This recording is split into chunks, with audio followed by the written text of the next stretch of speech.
¿Ya? Ok. Bienvenidos aquí y donde quiera que nos estén viendo. Dios le bendiga.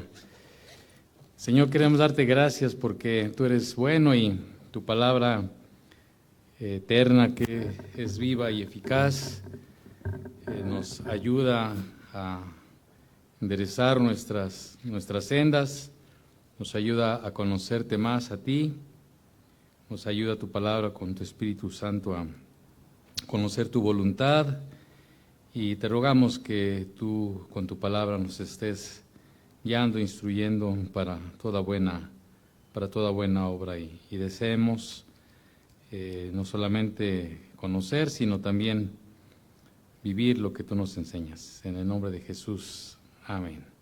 Vamos a abrir la escritura en Jeremías capítulo 7. Vamos a ver desde el capítulo 7 hasta el capítulo 10. Yo le animo a que traiga su Biblia, ¿verdad? Traiga su Biblia, pues ya sea electrónica o escrita, independientemente de que pasan los versículos ahí en la pantalla. Tal vez usted se anime a anotar algunas cosas ahí en su Biblia, o de alguna manera es importante que no perdamos la costumbre de traer la escritura, ¿verdad? Y conocerla y familiarizarnos con ella, porque luego de repente usted no sabe ni dónde está Ezequías, ¿no? Y entonces pues, se va a ver en problemas, ¿no? Entonces, para que si lo busca ahí en el índice, pues seguramente no lo va a encontrar, ¿no? Porque no existe ni siquiera ese libro, ¿no? Abusados. Hoy vamos a ver este tema que abarca del capítulo 7 al capítulo 10 y tiene que ver con la confianza o falsas confianzas, ¿verdad?, que tenía el pueblo de Israel. Y a veces nosotros también podemos incurrir en tener una falsa confianza en cosas, en a lo mejor ritos, y no necesariamente nuestra confianza está puesta en el Dios todopoderoso. Entonces necesitamos nosotros aprender del pueblo de Israel, aprender de lo que el Señor nos enseña aquí en Jeremías. A partir de este capítulo 7, Jeremías va a estar dando una serie de sermones al pueblo de Judá para llamarles al arrepentimiento, para cuestionar de parte de Dios conductas, maneras de pensar, manera de vivir que ellos estaban teniendo, invitándolos a que se volvieran a Dios. Y ellos en su, pues, ¿cómo podemos decir?, en su necedad y en su obstinación, pensaban que por tener ciertas cosas, digamos, externas o hacer ciertas cosas externas, eso les iba a garantizar que el juicio de Dios no viniera sobre ellos. Entonces el Señor tiene que hablarles fuertemente al respecto. Vamos a ir leyendo. Palabra de Jehová, dice el versículo 1, que vino a Jeremías diciendo, fíjese que usted una y otra vez en los libros de los profetas va a encontrar esto, ¿no? Palabras de una u otra manera, Dios dice, palabra de Jehová, Dios me dijo, etcétera, ¿no? Es importante que nosotros entendamos que la palabra de Dios, Él la inspiró para que nosotros pudiéramos ser edificados, exhortados, consolados, instruidos, ¿verdad? Le dijo a Jeremías, ponte a la puerta de la casa de Jehová. Ahí cuando habla de la casa de Jehová está hablando del templo, ¿ok? Y proclama allí esta palabra y di, oíd palabra de Jehová, todo Judá. Estaba dirigiendo a todo el auditorio, toda la gente que estaba en ese momento cuando Jeremías lo hizo, que estaban ahí en el templo.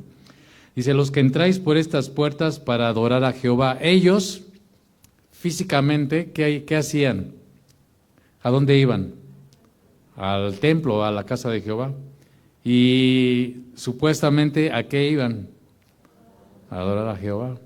Entonces, igual nosotros no estamos, estas 4 paredes, local aquí en Vistahermosa, en Productos Químicos de México, 56, no es el templo propiamente, ¿no? O sea, Dios no habita en 4 paredes. Ahorita vamos a ver más cosas, ¿no? Pero en teoría, ellos iban a adorar, y usted y yo, ¿a qué hemos venido? Por ejemplo, ahorita que nos estaba guiando nuestro hermano en la alabanza, ¿a qué venimos? A adorar a Jehová, ¿verdad? Entonces, eso pareciera ser que es el objetivo primario cuando nosotros nos decimos creyentes. No venimos aquí a jugar al ajedrez o al billar, o no venimos a a oír una plática motivacional, no venimos a oír una plática filosófica, no venimos aquí a jugar pipis y gañas, ¿no? Aquí venimos a adorar al Señor porque creemos que Él es el que, como decía este último canto, es el digno de ¿qué? De adorar, ¿verdad? Decía este último canto que entonábamos. Dice, así ha dicho Jehová de los ejércitos, Dios de Israel. Importante exhortación, fíjese, a pesar de que ellos iban a adorar, pues por la exhortación que hace el Señor a través de Jeremías, pues nos deja ver que ellos, sus caminos no eran agradables al Señor. El Señor les dice, mejorad, dice el versículo 3, vuestros caminos y vuestras obras y os haré morar en este lugar. ¿Por qué el Señor les dice mejorar sus caminos? Porque ellos, como hemos estado viendo, estaban viviendo una vida, pues podemos decir así, hipócrita, ¿no? Porque mientras, como dice el libro de Isaías, con sus labios adoraban al Señor, realmente su corazón estaba lejos del Señor y tenemos que cuidarnos nosotros de eso. Nosotros podemos estar aquí físicamente, pero nuestro corazón está lejos de Dios. Podemos poner aquí como cara de que sí estamos atentos, pero nuestro corazón está lejos de Dios. O haber escuchado hoy una exhortación y después, pues como los chamacos en la escuela, pues nos entró por una oreja y nos salió por la otra y ¿qué aprendiste? Pues quién sabe, ¿no? Y sobre todo no lo ponemos por obra, como dice Santiago. Dice el versículo 4, y aquí fíjese, es la primera falsa confianza que ellos tenían.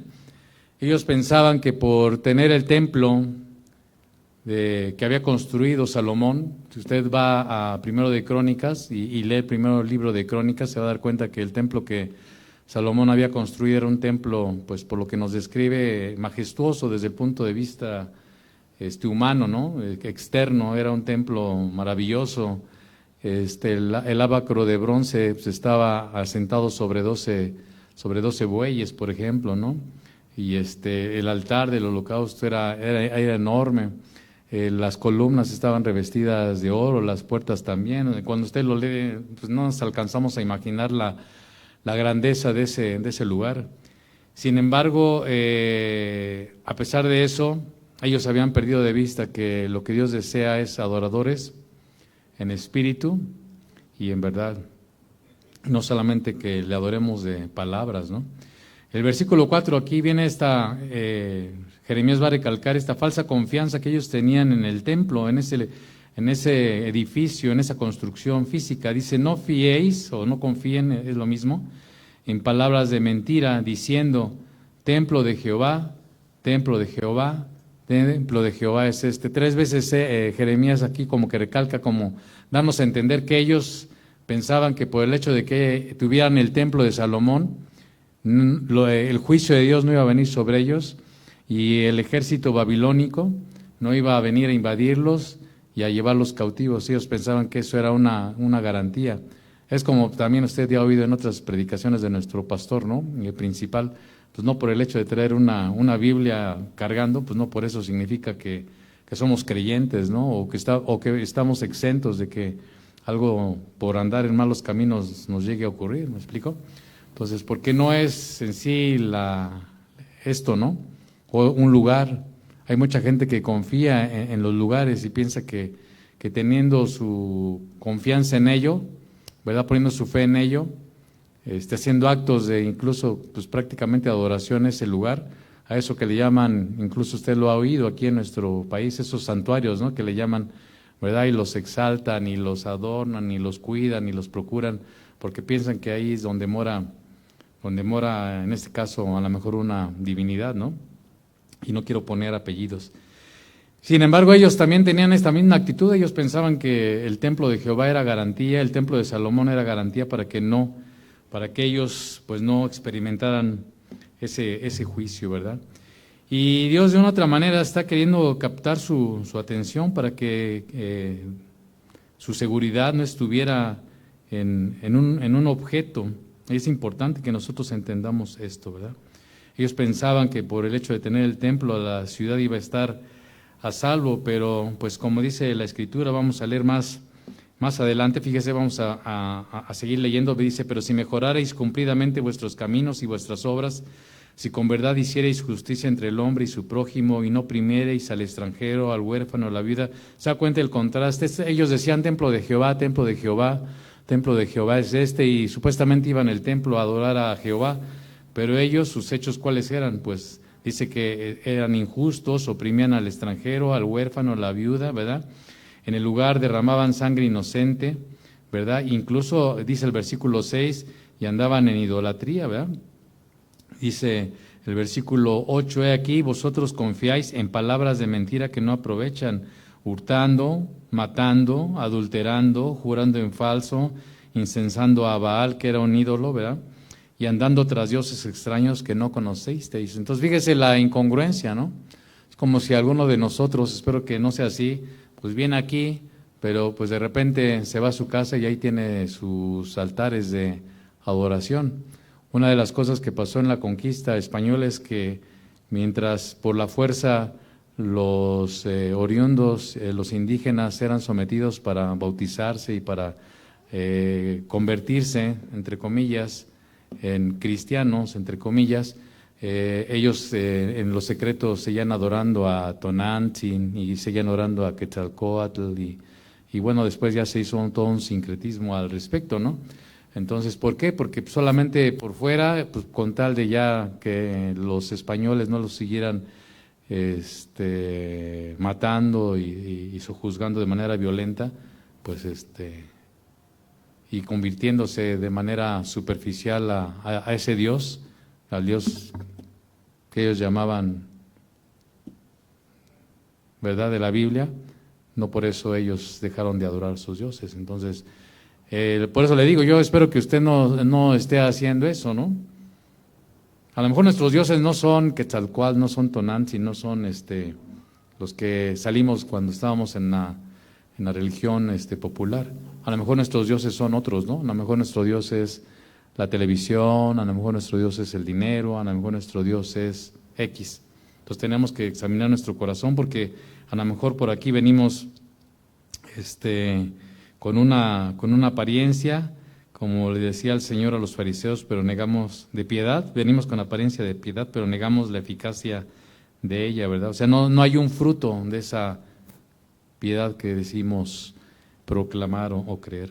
Versículo 10 dice, vendréis y os pondréis, le pregunta el Señor al pueblo, delante de mí en esta casa sobre la cual es invocado mi nombre, y diréis, librados somos, o sea, por el hecho de que tenían el templo y entre comillas adoraban a Dios externamente, para seguir haciendo todas estas abominaciones. No, o sea, no, es una incongruencia.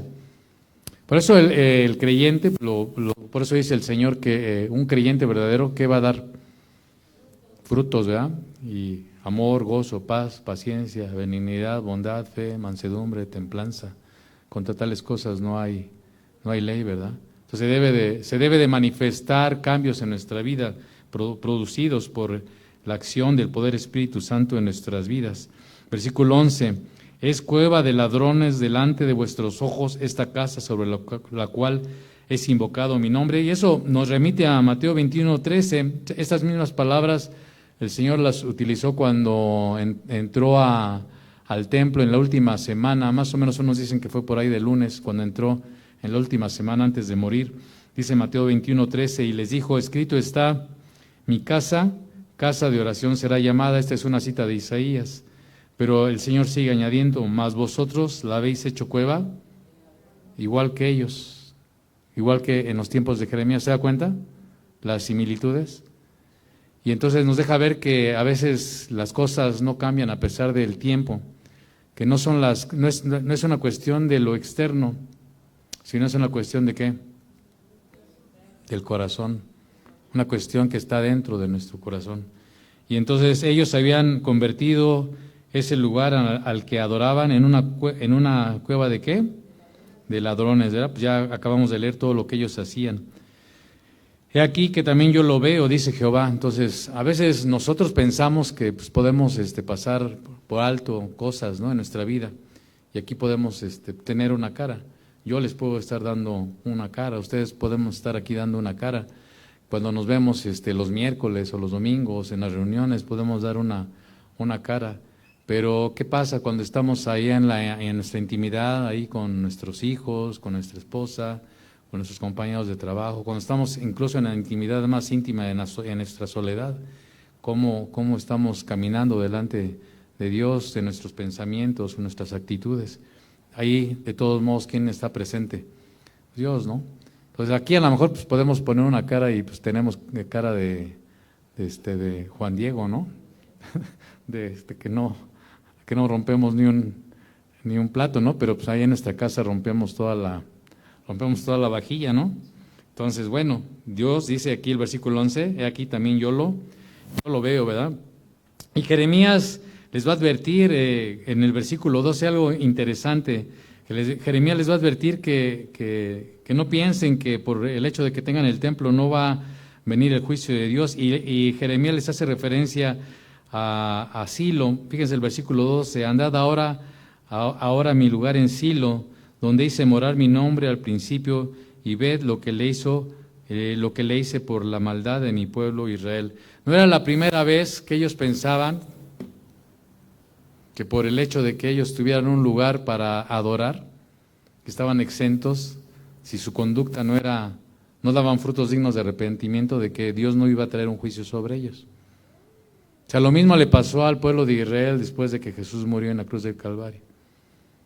Ellos estaban muy seguros de eso. Y unos años más adelante, unos 40 años adelante, llegaron los ejércitos romanos a destruir Jerusalén y el templo. Y ahora no queda nada. Lo que usted conoce como los muros de los lamentos, eso no es el templo. Es una fracción de la muralla que había en la ciudad de Jerusalén.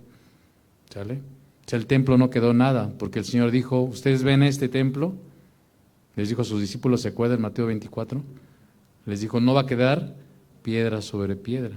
Y el ejército romano, comandado por el general Tito, no dejó piedra sobre piedra. Cuando llegó Nabucodonosor, tampoco dejó piedra sobre piedra. Y también destruyó la ciudad de Jerusalén. Y antes de eso también Dios ya les había mostrado que el hecho de que tuvieran un lugar de adoración, si su conducta, su manera de vivir no era recta, agradable a Dios, eso no los iba a librar de juicio, y eso también pasó en Silo. Pero ¿qué era Silo? Vamos a ver Josué 18:1. Aquí ponga atención porque, miren, Dios siempre ha deseado hacer habitación con los hombres, desde que hizo a Adán y a Eva. Dios siempre ha querido morar con los hombres, siempre ha querido tener comunión con los hombres. ¿Se acuerdan en Génesis capítulo 2? Cuando Dios hizo al hombre y a la mujer. Dice, cuando después de que cayeron en el capítulo 3 de Génesis, dice que pues, ellos cuando pecaron y se dieron cuenta de su desnudez, ¿verdad? Y se cubrieron, dice que Dios se paseaba, ¿verdad? Y entonces les preguntó, ¿por qué se esconden? ¿Se acuerdan de Génesis capítulo 3? ¿Por qué Dios estaba ahí en medio del paraíso con ellos? Porque Dios nos creó para tener comunión con Él. Dice Efesios, ya lo vimos con Ricardo, que Él nos hizo para la gloria de su nombre. Eso fue su deseo. ¿Por qué? Pues porque así le plació, porque es Dios, ¿verdad? Pero pues no quería gente robotizada, gente que nada más hiciera las cosas como si fuera un títere, ¿no? Él deseaba que nosotros voluntariamente mantuviéramos un reconocimiento de su amor y que nosotros le correspondiéramos de la misma manera con amor. De la misma manera, cuando el Señor saca al pueblo de Israel de Egipto, en Éxodo, en los capítulos 20, Él les manda a hacer un tabernáculo, una tienda. ¿Sí lo ha leído o no lo ha leído? Bueno, ahí en Éxodo 20 y tantos, les manda a Dios a construir un tabernáculo porque Dios le dijo al pueblo que Él deseaba hacer morada en medio de ellos. Y ese tabernáculo, pues mientras ellos estuvieron en el desierto, pues anduvieron del tingo al tango. ¿Se acuerda ahí en Números? Nos dice que ellos andaban para aquí y por allá, ¿no? Ya cuando entraron a la tierra prometida, después del Jordán, pues ¿qué pasó con el tabernáculo? ¿Dónde quedó el tabernáculo? Bueno, pues vamos a ver dónde quedó el tabernáculo, porque Dios le había dicho a Moisés, conforme al modelo que yo te muestre, tú vas a hacer el tabernáculo. Y Hebreos dice que el modelo que Dios le mostró a Moisés era un tabernáculo celestial. ¿Ok? Entonces usted tiene que, todo esto se lo digo así muy rapidito, y usted pues tiene que echarle ganitas y ponerse a estudiar, ¿no? Entonces, fíjese, vamos a ver Josué 18:1. ¿Dónde quedó ese tabernáculo que había construido Moisés? Bueno, nada más antes deje de decirle que cuando Moisés en Éxodo, en el último capítulo de Éxodo, dice que dedicó el tabernáculo al Señor, dice que la gloria de Jehová descendió sobre el tabernáculo. Cuando usted lee en Crónicas que después de que Salomón dedica el templo del Señor, dice que la gloria de Jehová descendió sobre el templo de Salomón. Y si usted se da cuenta, cuando el Señor Jesús comienza su ministerio, ¿verdad? Ahí con el bautizo que hace Juan de él, dice la Escritura que descendió sobre él, ¿qué? El Espíritu Santo como en forma de paloma, ¿no? Porque ahora la gloria de Jehová estaba sobre el Señor, ¿ok? En él habita, dice, corporalmente toda la plenitud de la deidad. Josué 18:1 dice, entonces toda la congregación de los hijos de Israel se reunió en Silo y erigieron allí el tabernáculo de reunión después que la tierra les fue sometida. Mientras estuvieron en campaña, pues realmente pues ahí tuvieron guardadito el tabernáculo, ¿no? Pero ya que terminaron las campañas militares y que ya más o menos se habían asentado en la tierra que Dios les había dicho que les iba a dar, dice que ellos pusieron ahí en Silo el tabernáculo. Entonces cuando Jeremías les dice, andad, versículo Jeremías 7:12, dice, andad ahora a mi lugar en Silo, donde hice morar mi nombre al principio, y ved lo que le hice por la maldad de mi pueblo Israel. Entonces Josué 18:1 dice que Josué y todo el pueblo pusieron en Silo el tabernáculo de Moisés, ¿sale? Pero ¿qué pasó con ese tabernáculo? Por ejemplo, el Salmo 78:60, ahí lo van a pasar, dice el salmista, dejó, hablando de Dios, por tanto el tabernáculo de Silo, la tienda en que habitó entre los hombres. Dios había dicho que Él había prometido que iba a estar manifestando su gloria ahí en ese tabernáculo, en esa tienda que Él había mandado construir por mano de Moisés, ¿verdad? Jeremías 26:6 dice, también se los van a poner ahí, hablando el mismo Jeremías más adelante, vuelve a recalcar esta situación. Dice, yo pondré esta casa, hablando del templo de Salomón, yo pondré esta casa como Silo, y esta ciudad la pondré por maldición a todas las naciones de la tierra. Y eso hizo Nabucodonosor, destruyó todo el templo que había construido Salomón, no dejó nada, y también destruyó Jerusalén. Pero ¿qué pasó en Silo? Vamos a ver 1 Samuel 4, del 1 al 11, a lo mejor aquí no vamos a terminar. Y yo sí deseo que usted ponga atención a todo esto, porque se va a dar cuenta cómo Dios, a través de su palabra, Él, como le decía el domingo, va hilando todas las cosas y nos va dando razón de por qué de las situaciones. ¿Qué pasó en Silo, en 1 Samuel? Cuando usted lee los primeros capítulos de 1 Samuel, antes de llegar al capítulo 4, que es el que vamos a leer, en ese tiempo estaba presidiendo en el tabernáculo de Jehová, en el tabernáculo de Moisés, ahí en Silo, un hombre que se llamaba Elí, un sacerdote que se llamaba Elí. Y Elí tenía 2 hijos que eran perversos y malos, y ellos con sus acciones estaban haciendo que el pueblo de Jehová, el pueblo de Dios, blasfemara el nombre del Señor, porque dice la Escritura que entre otras muchas cosas que hacían estos hombres perversos es que tenían en poco los sacrificios que hacía el pueblo, que había ordenado que se hicieran en el tabernáculo, y no solamente eso, sino que se dormían o fornicaban con las mujeres que iban a adorar a veces al templo, ¿verdad? Y ahí cometían actos inmorales. Y dice la Escritura, Elí no hacía nada al respecto.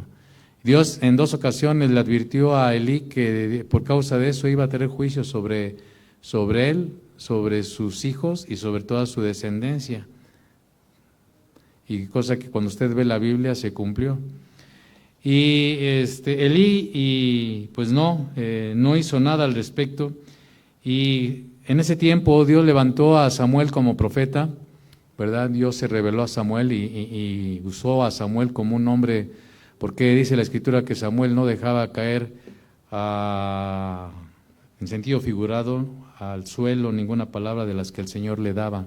Quiere decir que Samuel era un profeta, un hombre fiel al Señor, y entonces aunque Samuel no era un sacerdote de la tribu de Leví, Dios lo llamó para convertirse en un hombre que guiara al pueblo en cuanto a la adoración y la santificación y el buscar el rostro de Dios. Pero siempre el pueblo, luego pues uno puede estar aquí pasándose días, horas, semanas y años, pero pues ahora sí que cada uno pues es responsable de su propia conducta, de su propia vida, de lo que va asimilando, de lo que va creyendo, de lo que va poniendo en práctica cada día, y cada uno es responsable de su crecimiento y de si hace caso o no a la palabra del Señor.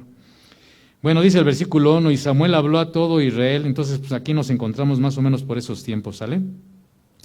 Dice, por aquel tiempo, salió Israel a encontrar en batalla a los filisteos, eran pues enemigos acérrimos del pueblo de Israel, y acampó junto a Ebenezer, y los filisteos acamparon en Afec.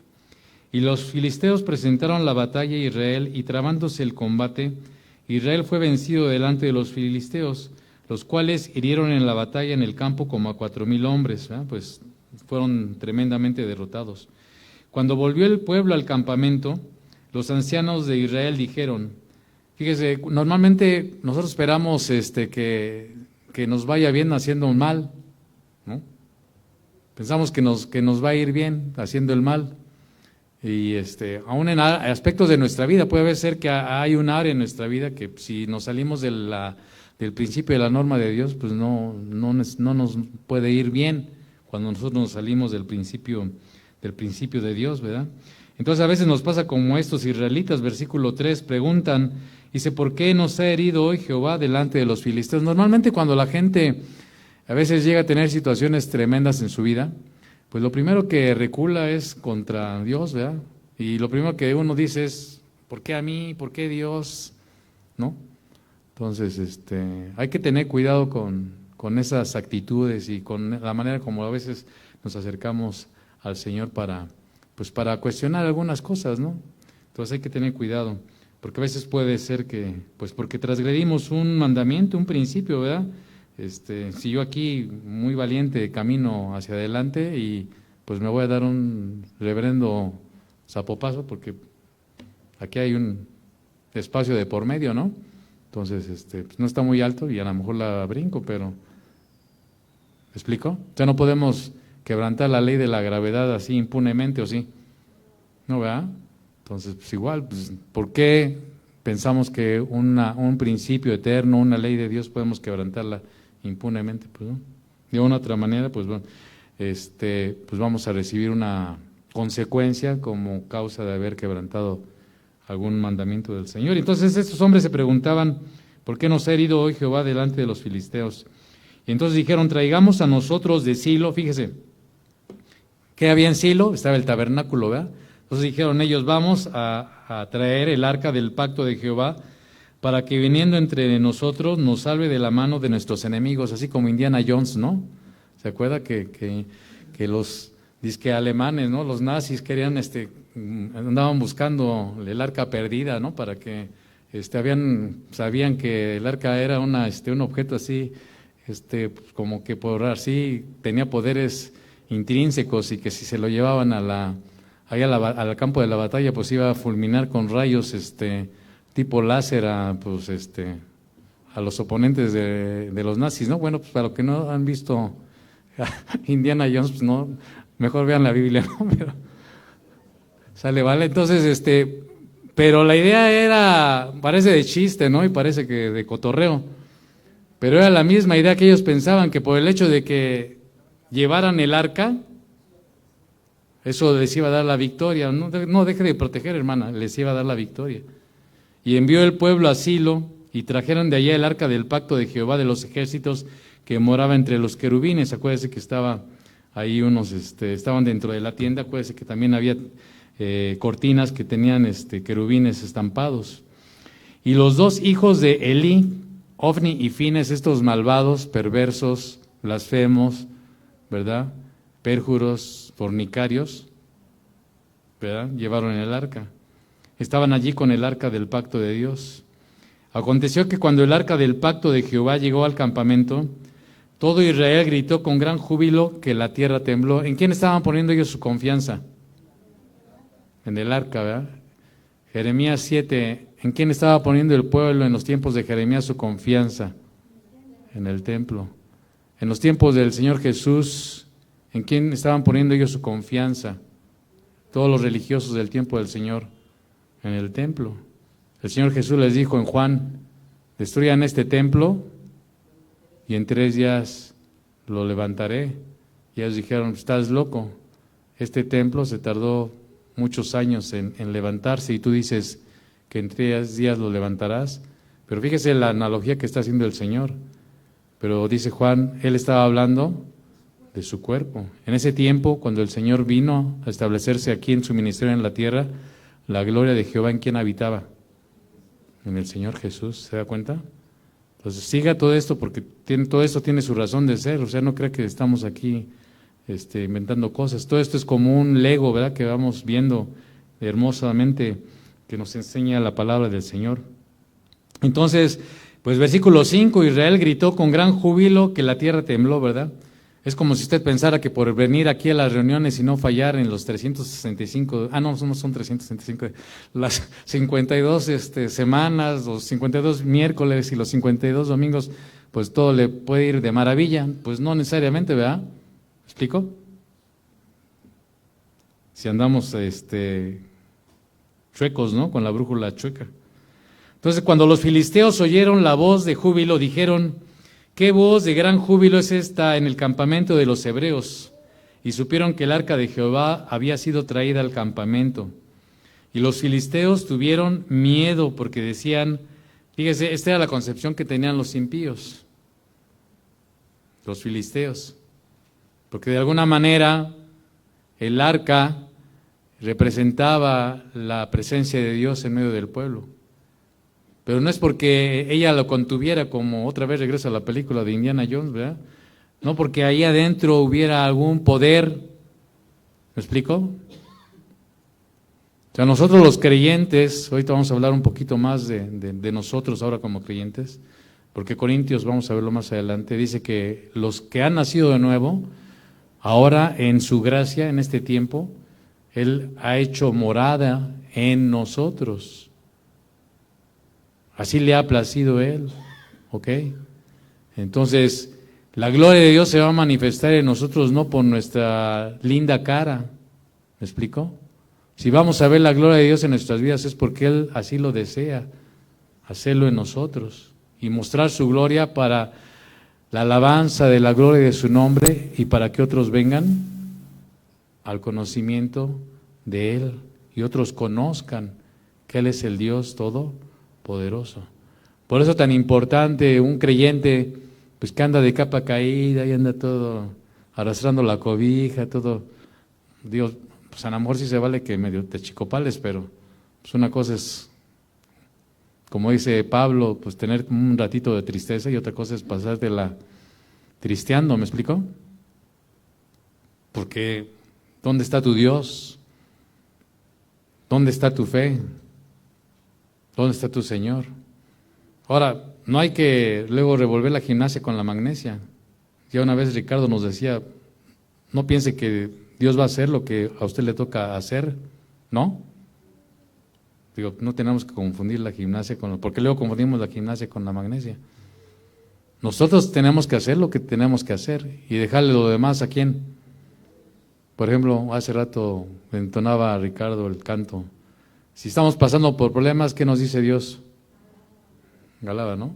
Dice una parte de la Escritura, el gozo del Señor, mi fortaleza es. El espíritu triste saca los huesos, ¿no? Entonces, alaba a Dios, decía Job, ¿no? Te está yendo así que parece que no sabes por qué y te está yendo de la cachetada. ¿Qué decía Job? Pues alaba a Dios, ¿no? ¿Sí me explico?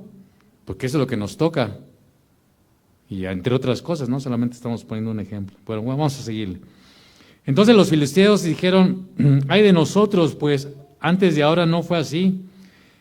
Versículo 8, ay de nosotros, ¿quién nos librará de la mano de estos dioses poderosos? Fíjese, a veces así, a veces hasta nosotros, ¿no? A lo mejor ya no ponemos la hoja de palma ahí en la puerta para que no entren los malos espíritus, ¿no? Pero ponemos la Biblia a un costado de nuestra cabecera, pues para que nos acurruque y se nos quite el insomnio, ¿no? Pues eso no forula, hermanos, ¿no?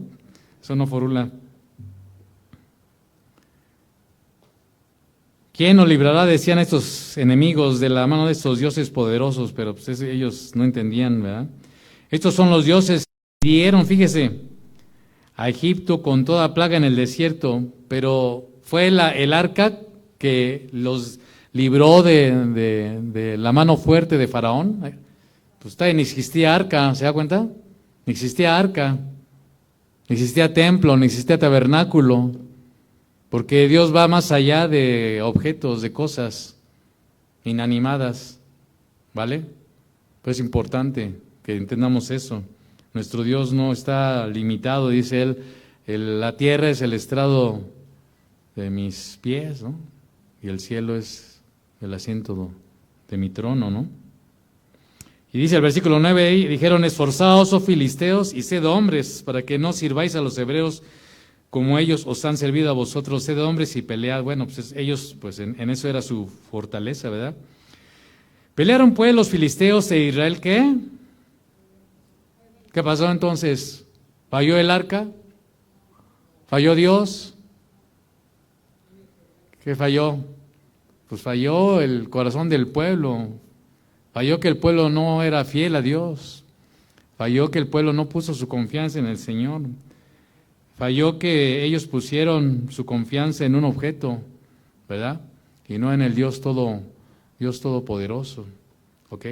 Entonces es importante que nosotros entendamos esto. Pelearon pues los filisteos e Israel fue vencido, y huyeron cada cual a sus tiendas y fue hecha muy grande mortandad, pues cayeron de Israel 30,000 hombres de a pie. Primero habían caído 4,000, ¿verdad? El versículo 2, pero ahora que dijeron, no, ahora sí, ¿no? Vamos bien armados, ya vamos aquí con rayos láser, por decir algo, ¿verdad? Toma, ¿cuántos cayeron? 30,000 hombres de a pie. Y no solamente cayeron 30,000 hombres, versículo 11, y es a lo que se refiere Jeremías. Por eso hace referencia a lo que ocurrió en Silo.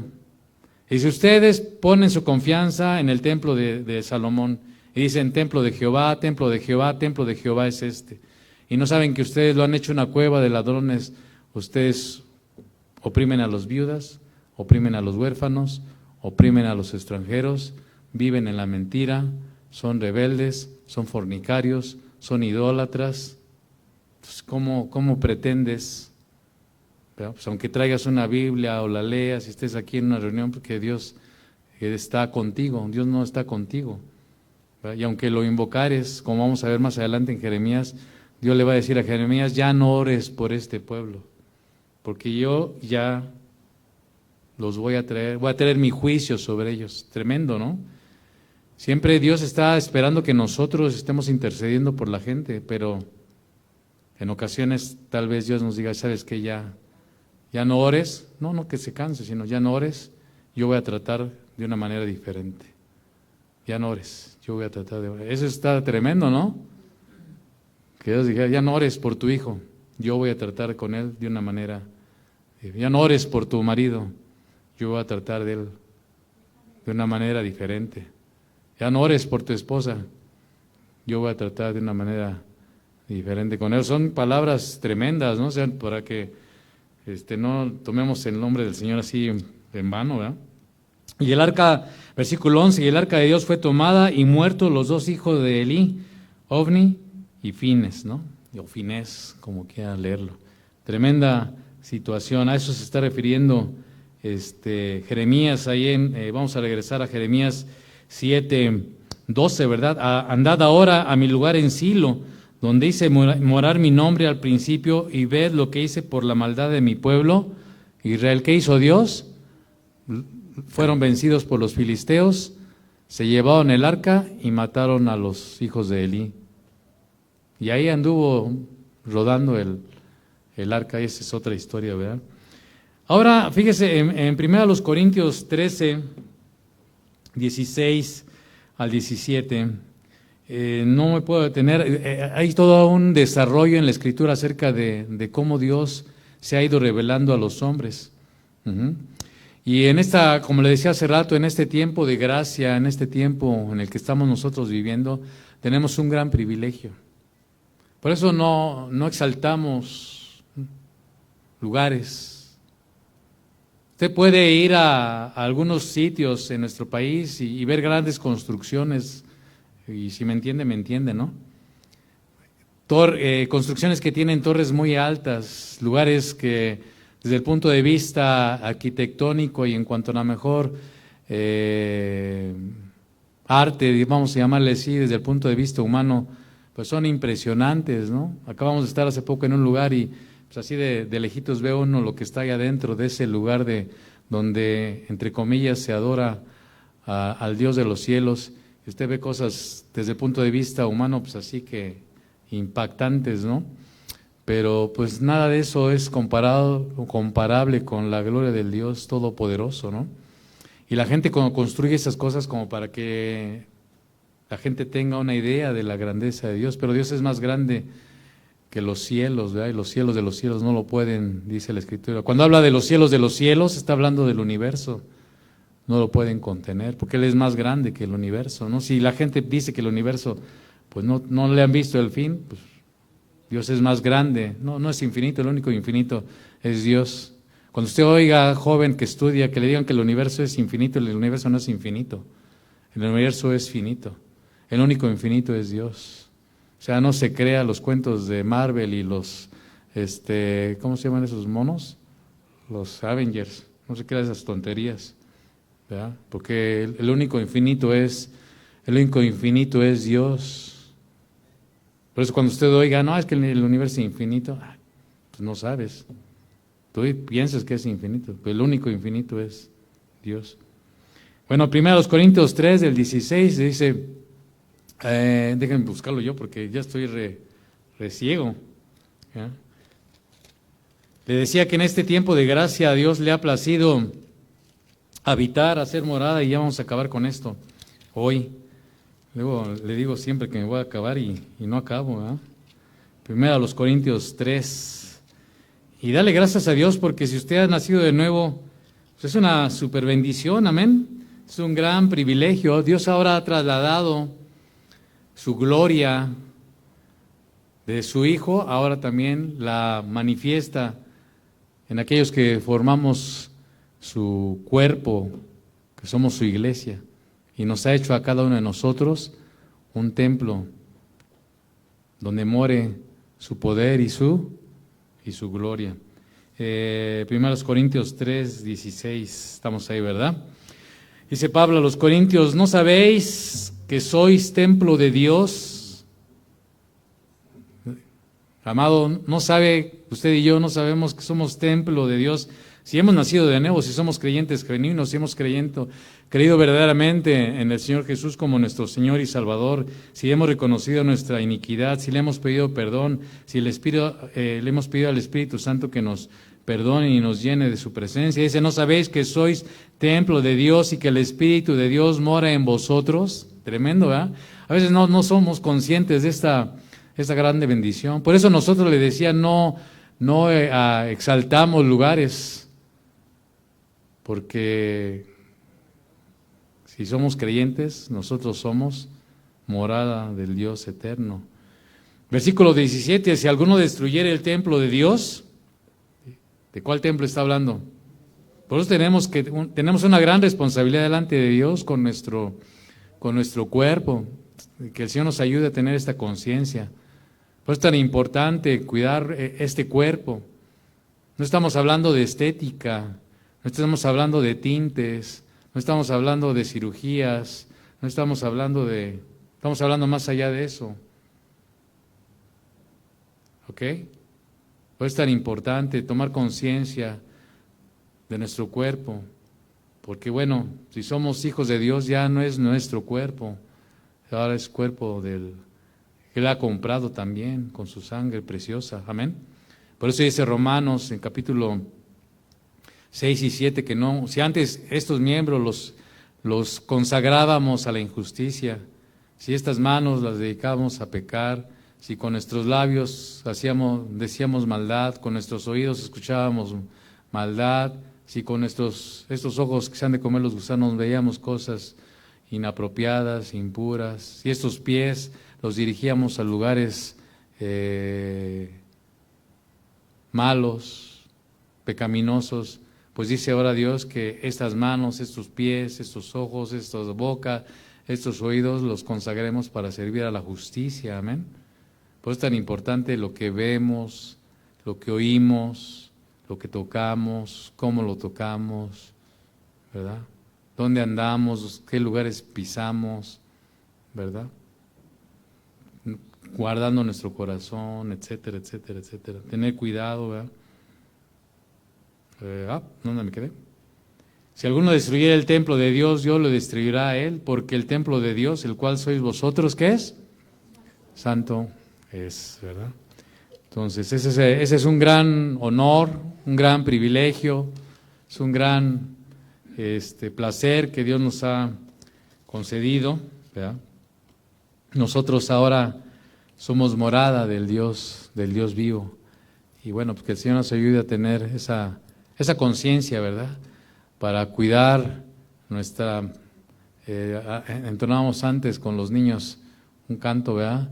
Cuidado, decíamos, cuidado mis ojitos al mirar, cuidado mis oídos al oír, mis manitas al tocar, y así iba el canto, ¿no? Y cuidado pues nuestros pensamientos, pues esos nadie los ve. Ahorita pues yo no sé, no tengo aquí la pantalla del Big Brother para saber qué está pensando, ¿no?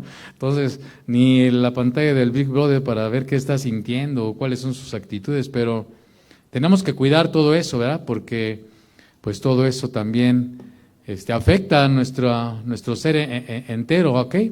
Entonces vamos a pedirle al Señor que nos ayude a tener esta conciencia y no solamente decir, bueno, pues yo por el hecho de que ya soy cristiano, pues yo ya soy Juan Camaney, ¿no? Y a mí no va a pasar nada, no, al contrario, tenemos que saber estar morando bajo la sombra del Omnipotente, estar al abrigo del Altísimo, ¿verdad? Y en lo que está de nosotros, estar en paz pues con nuestro Dios amado, ¿verdad? Aunque la Escritura dice que está en paz con todos los hombres, pues evidentemente pues con el primero que tenemos que estar en paz y caminar de manera justa, recta, santa y consagrada, ¿verdad? Es con el Señor, es nuestro culto racional, ¿verdad? Y vamos a comprobar la buena voluntad de Dios que es agradable y perfecta. Señor, queremos rogarte que tú nos ayudes y ayudes a quien nos escucha, pues si alguien todavía no ha entregado su vida a ti, Señor, pues tú estés hablándole y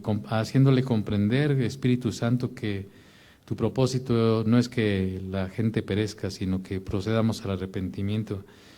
Y Señor, nosotros que pues por la gracia tuya hemos entendido esto, por la revelación de tu Espíritu Santo y nuestra decisión y convicción de recibir este regalo y buscar el arrepentimiento en ti, pues Señor, entender que tenemos este gran privilegio de ser ahora un templo en el que tú hagas tu habitación y tu morada, Señor. Ayúdanos a tener esta conciencia que somos, como acabamos de leer al final, un templo santo para ti, en el nombre de Jesús.